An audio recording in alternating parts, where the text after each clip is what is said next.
Tamis sa dibdib. Anong sangkap ng adobo na nagdudulot ng tamis nito? A. Toyo. B. Asukal. C. Suka. Yes, Blossom. Toyo!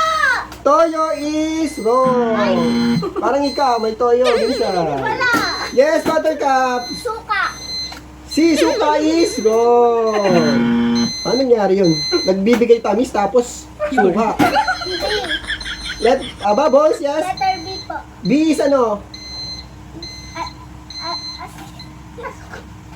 B is asukal. Is correct. Ang galing ni Babos. Ang galing ng technique ni Babos. Bakit di niya alam? Alam mo ba talaga yon?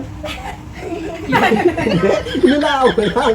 Ang galing. Ninulaan niya nga. Nakataga pa unahin ko itong mga... Minsan po nung nanay ko po. nagluluto. So nakikita mo naglalagay siya ng asukal. Ang galing Okay. Di, may shoutout ka na kanina. Okay na yun. Shoutout mo ba ulit mama mo? No, I mean, sabi ni Buttercup na chef daw yung nanay niya. Chef yung nanay niya. Chef ba yung mama mo? Wow, astig. Nice profession ha.